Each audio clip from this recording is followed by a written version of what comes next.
Bonsoir, bonjour, c'est RD Congo Basango Télévision. Comme toujours, avant de commencer notre émission, nous disons merci à Dieu. Nous disons merci à nos chers abonnés et téléspectateurs qui nous suivent partout dans le monde et en RDC. Bande Konanga, soyez les bienvenus. À la une chez téléspectateurs, Bandeko o balobaka somo makambo oyo sur la paix à l'Est, polémique autour des initiatives nationales pour le retour de la paix à l'Est.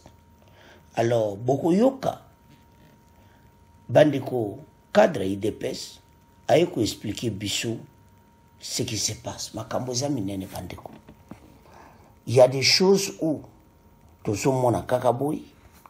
Alors Bokoyoka cadre ya Kibasa Maliba a expliqué comment infiltrer bakota na kati ya armée et initiative nini fatilera yi poto bimanango a expliqué que to petela ki Laura Désiré Kabila maboko nzoka ndeza yi façon po envahir mboka na biso na ba Rwandais bakoti ba Rwandais tant Kabila le babima na piège wana. Voilà ce qui est arrivé à Kabila. Et maintenant yeli biso le suba mususu. Donc c'est-à-dire to longwe na LCD, to longwe au CNDP, to commission na M23 en situation yo jusqu'à ce que mais les Fatibakina FCC cachent. Le pays est dirigé par les Rwandais. C'est pour ça que Bazolinga même changé de constitution. Alors, Kagame a dirigé RDC maintenant. Fachi Arbi est. Mais puis il faut diriger Mboka Biso Mogoti. Tango al Fachi a moni bango. Allez, tala makambo et pas tout commis. Alors, pour expliquer l'infiltration, sur Tolanda, bon, on doit avancer. Le dire. Est-ce que vous pensez la manière avec laquelle, en tout cas, l'Union sacrée, la majorité gère cette crise qui n'a que trop duré dans l'Est de la RDC? Quelle lecture faites-vous de la manière, en tout cas, de gérer la crise? Parce que c'est vrai que le président a beaucoup prôné les fonds diplomatiques. Je dois aussi voir les résultats sur les fonds diplomatiques avec notamment cette résolution du Conseil de sécurité des Nations Unies qui a fermement critiqué la présence rwandaise avec son soutien à M23 et qui a exigé le retrait de troupes rwandaises puis la cessation des hostilités. Mais il y a ceux qui estiment également qu'il fallait plus une montée en puissance de l'armée congolaise pour finalement taire les ambitions du président rwandais. Parce que j'ai saisi bien la question, vous avez déjà donné une partie de la réponse sur le volet diplomatique, mais le volet militaire reste les casse-têtes pour le Congo. Pour la simple raison que aujourd'hui, 6 ans au pouvoir, on a cru avoir une armée formée pendant 18 ans avant les 6 ans. Mais en réalité, ce n'était que du bluff. Parce que nous étions dans ces pièges-là où, après tant de mixages, de brassages, nous avons plus intégré les pions rwandais dans notre système de défense. 6 ans après, on a cru, parce qu'on nous disait que nous étions 8e, 7e puissance, et ainsi de suite. On a cru qu'on était à cette dimension-là. Sans oublier que pendant 18 ans, l'État congolais où le gouvernement congolais n'a été que le sous-traitant du gouvernement rwandais. Et sur le plan sécuritaire, notre armée avait donc en réalité des failles qu'aujourd'hui, les gens qui disent qu'il faut en découdre sur le plan militaire n'ont pas tort. Aujourd'hui, il faut y arriver. Et pour y arriver, il fallait qu'on rencontre cette réalité où nous avons trouvé que dans nos rangs, il y avait beaucoup d'infiltrés qu'il fallait extirper. L'État est le meilleur allié, on dit. Donc aujourd'hui, nous savons que nous avions des failles et nous sommes en train de remonter en puissance.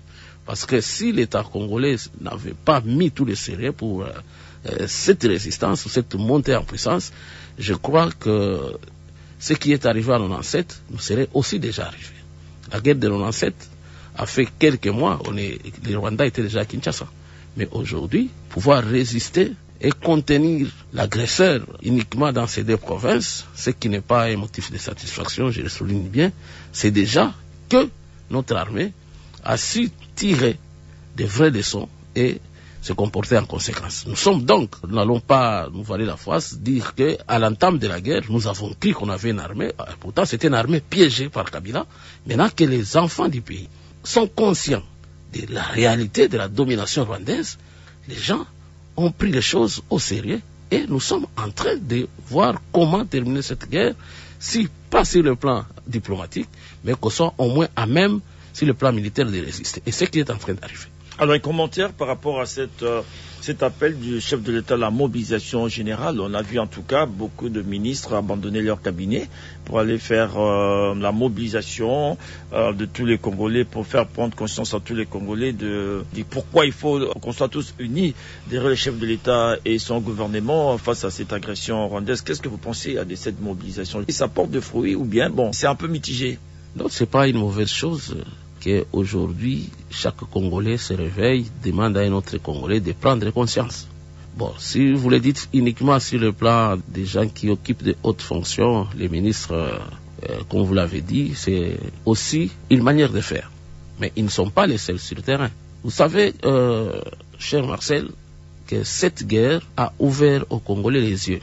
Il y en a effectivement d'autres qui se sont pris en retard, mais ça a ouvert aux Congolais les yeux. S'il faut avoir un thermomètre pour les mesurer, il faut jeter un coup d'œil dans notre diaspora. Aujourd'hui, la diaspora congolaise se comporte d'une manière exceptionnelle et encourageante. La diaspora congolaise a pris à bras le corps cette réalité.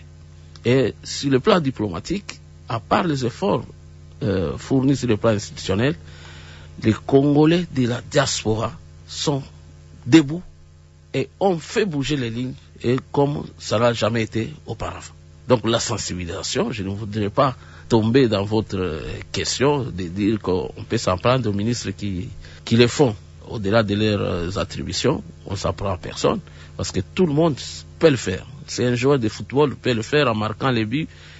Il fait les signes que nous tous nous connaissons. Il y a des sportifs de tous bords, des musiciens qui le font. Je ne peux pas m'en prendre aux ministres qui puissent aussi le faire. Mais c'est la réalité sur le terrain, et que aujourd'hui, Tshisekedi a su réveiller dans les chefs du Congolais la résistance. Aujourd'hui, aucun Congolais ne voit comme avant 1997 des bons œils l'arrivée de la rébellion. Donc tout le monde sait qu'il ne s'agit pas d'une libération, plutôt d'une démarche de soumission, de l'hégémonie rwandaise sur le Congo, et que cela ne passerait plus. Et d'ailleurs, vous verrez que dans la progression du M23 est tout à fait différente de la progression de l'AFDEL. Parce qu'à la progression de l'AFDEL, c'est cette population elle-même qui attendait les soi-disant libérateurs. Et que, j'ai dit là, il y a tout à fait une différence. Qui attendait les libérateurs, et chaque fois que les libérateurs arrivaient dans une ville, et le meeting populaire poussait à ce qu'on puisse, à la criée ou à main levée, voter un gouverneur, parce que les gens étaient enthousiasmés d'attendre les libérateurs. Aujourd'hui, ce n'est plus le cas, parce qu'il faut les retenir. J'ai dit, nous ne pouvons plus retomber dans cette erreur du passé, où en fait nous avons attendu Mouzé comme libérateur, alors qu'en réalité, c'était les Rwandais qui venaient prendre le Congo pour les diriger pendant très longtemps, comme ils ont su le faire jusqu'après la mort de Mouzé. Et la vie de Mouzé, pour tout Congolais sérieux, par rapport à la relation avec les Rwandais, c'est tout un enseignement. Mouzé est venu avec eux ici. Mouzé les a dribblés un peu à partir de Lubumbashi pour s'autoproclamer président. C'est ce que les Rwandais n'admettront plus jamais. Là, je prie aussi pour que ça n'arrive pas à Nanga. Mouzé a ouvert les yeux à Kinshasa quand il a constaté qu'il ne s'agissait pas d'une libération, mais d'une domination, où ses frères congolais se faisaient massacrer dans les rues, au vu aussi de tout le monde. Il a décidé de mettre fin à cette coopération, et quand il a voulu orienter les choses, comme Tshisekedi le fait aujourd'hui, la mort s'en est suivie. Donc, nous ne pouvons plus aujourd'hui penser que le M23 qui vient, c'est pour le bonheur des Congolais. Non. Parce que s'ils ont situé Mouzé, que vaut la vie de nous autres, nous les citoyens lambda. Et nous les vivons à Goma et à Bukavu. Si on ne le vivait même pas à Goma et à Bukavu, une thèse contraire viendrait me contredire.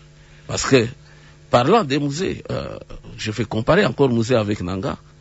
Si Mouzé pouvait faire taire les velléités rwandaises, mais Nanga je ne le peux même pas. Aujourd'hui, Nanga ne gère rien dans la ville de Goma.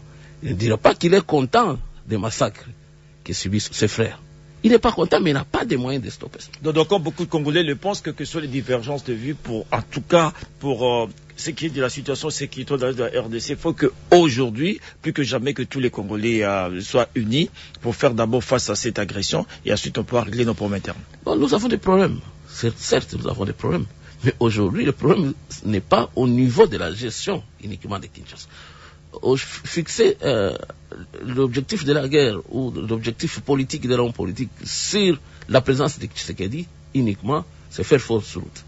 Il faut penser d'abord le Congo, parce que si les Rwandais prennent à nouveau le Congo, il n'y aura plus de portes sorties.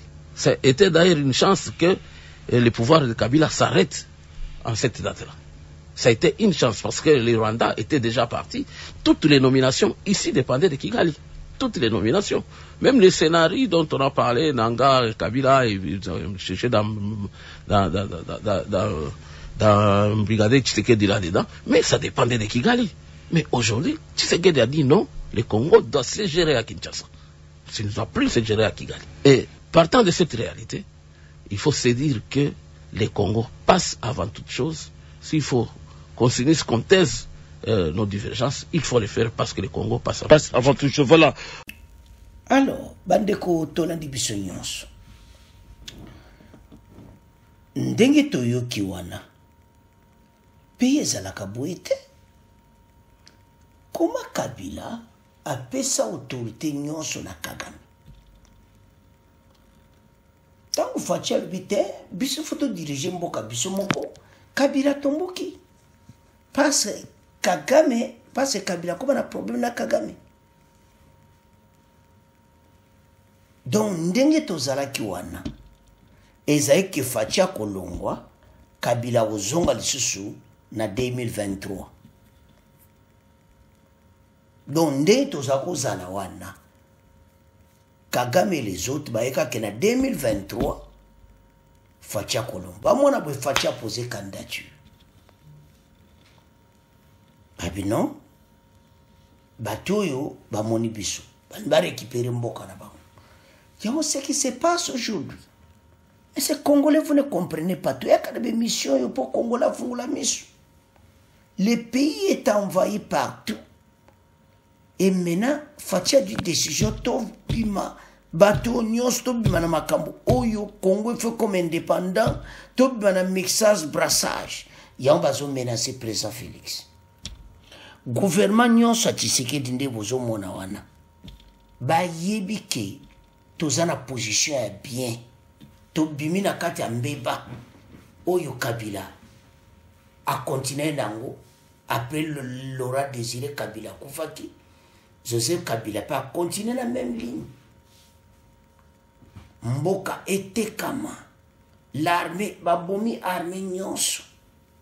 Dans l'état bakouti armée. Donc le gouvernement rwandais préparait tout ça. Alors on a détruit l'armée et Fatimena bani kotonga armée. Alors monde des aya koningana et biso to moni makama pe baza kosala et mena balimba yo sala balunga to zonga netilera Kabila. Congolais tant que tu as des missions ça pour vous partager. Tout tellement pays jamais Kagame ko diriger ce pays oyo. Makamba eswa to fungola misu. Le retour de Kabila toi qui mboka pesa on a Kagame. Et tous ces Rwandais RDC bayebi très bien ils ont perdu. Et s'ils l'ont récupéré RDC. RDC ça qui vendu après le départ de Mobutu. Il est à Congolais, lève tout. Tant tout le monde l'aura désiré Kabila ba Congolais nyonso ba beti maboko ba voilà. Nzoka ndeko kenda mboka nyonso ngwana mais les Kabila l'aura désiré Kabila moni bomé ko ba trop tard. A même ko bengana Lubumbashi e ba yetia wale. Bato ba Louis Basala Laurent Désiré Kabila Mabi. Voilà la situation tous vivre. Alors, Baramboka to récupérer RDC. To bête la président Félix, tous à la simanaï, besognonso, poto longa et tumba oyo. C'est à ce point où l'on dit besoin ce débat. C'est à ce point où on clôturer mission à Bissou.